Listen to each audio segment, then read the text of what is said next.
जयपुर के जयसिंहपुरा खोर इलाके में जेडीए की सरकारी जमीन पर कथित अवैध कॉलोनी गणेश एन्क्लेव बसाने के आरोपों के बीच अब एक और बड़ा सवाल खड़ा हो गया है। सवाल सिर्फ सरकारी जमीन पर कब्जे का नहीं है, सवाल यह है कि आखिर इतनी शिकायतों के बावजूद कार्रवाई क्यों नहीं हो रही है। मामला जयपुर विकास प्राधिकरण के जोन 10 क्षेत्र के वार्ड नंबर 14 का है, जहां श्याम बालक ढाणी और इच्छापूर्ण बालाजी मंदिर के पास 60 फीट रोड से लगती हुई सवाई चक की सरकारी भूमि पर कथित तौर पर अवैध कॉलोनी विकसित की जा रही है। आरोप है कि खसरा नंबर 2120 और 2126 की सरकारी भूमि पर गणेश एन्क्लेव नाम से प्लॉटिंग कर लोगों को भूखंड बेचे जा रहे, जबकि शिकायतकर्ता का दावा है कि राजस्व रिकॉर्ड में यह भूमि जयपुर विकास प्राधिकरण यानी जेडीए के नाम दर्ज है। स्थानीय लोगों का कहना है कि पिछले कई महीनों से वे लगातार शासन और प्रशासन के दरवाजे खटखटा रहे हैं, लेकिन उनकी सुनवाई कहीं नहीं हो रही है। क्षेत्रवासियों के अनुसार जेडीए के अधिकारियों को कई बार लिखित शिकायतें भी दी गई, रजिस्टर्ड डाक के माध्यम से दस्तावेज भेजे गए, मुख्यमंत्री हेल्पलाइन 181 पर अलग अलग मोबाइल नंबरों से शिकायतें भी दर्ज कराई गई। नगर निगम में भी शिकायतें की गई, यहाँ तक कि जयपुर विकास प्राधिकरण के वरिष्ठ अधिकारियों से भी व्यक्तिगत मुलाकात कर पूरे मामले की जानकारी दी गई। लेकिन हैरानी की बात तो देखिए कि शिकायतों का अंबार लगने के बावजूद मौके पर निर्माण कार्य लगातार जारी है।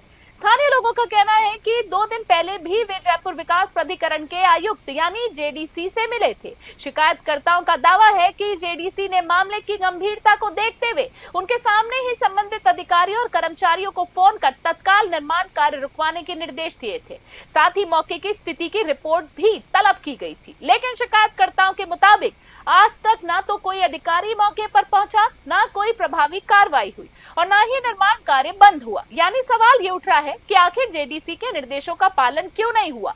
क्या आदेश सिर्फ कागजों तक सीमित रह गए या फिर कहीं ना कहीं जिम्मेदार अधिकारी कार्रवाई करने से बच रहे हैं। स्थानीय लोगों का आरोप है कि जेडीए जोन 10 की परिवर्तन अधिकारी ममता यादव की भूमिका भी सवालों के घेरे में। क्षेत्रवासियों का कहना है कि बार बार शिकायतों के बावजूद अगर अवैध निर्माण नहीं रुक रहा है तो इसकी जिम्मेदारी आखिर किसकी है। लोगों का आरोप है कि जेडीए एक तरफ अवैध निर्माणों के खिलाफ बड़े बड़े अभियान चलाए और सख्त कार्रवाई के दावे करता है, लेकिन दूसरी तरफ जयसिंहपुरा खोर में खसरा नंबर 2120 और 2126 की सरकारी भूमि पर विकसित की जा रही कथित अवैध कॉलोनी गणेश एन्क्लेव में खुलेआम प्लॉटिंग, बाउंड्री वॉल निर्माण, नींव भरने और निर्माण सामग्री डालने का काम जारी। अब सबसे गंभीर आरोप ये भी लगाया जा रहा है कि जिस सोसाइटी के नाम पर कथित तौर पर पट्टे जारी किए जा रहे हैं उसका नाम पहले भी कथित फर्जी पट्टों के मामलों में सामने आ चुका है और इसके बावजूद यदि उसी सोसाइटी के नाम पर सरकारी भूमि पर प्लॉटिंग हो रही है तो ये कई नए सवाल खड़े करता है। स्थानीय लोगों का कहना है अगर समय रहते कार्रवाई नहीं हुई तो बड़ी संख्या में आम लोग इस विवादित जमीन में निवेश कर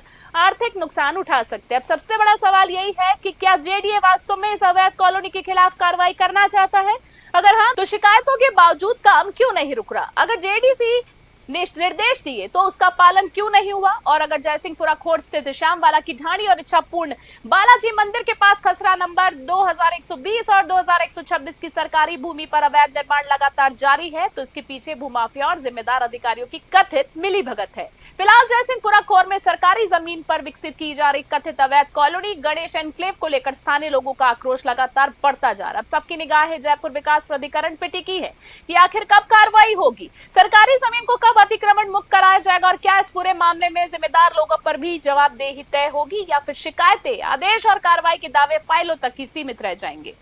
जयपुर से ब्यूरो रिपोर्ट।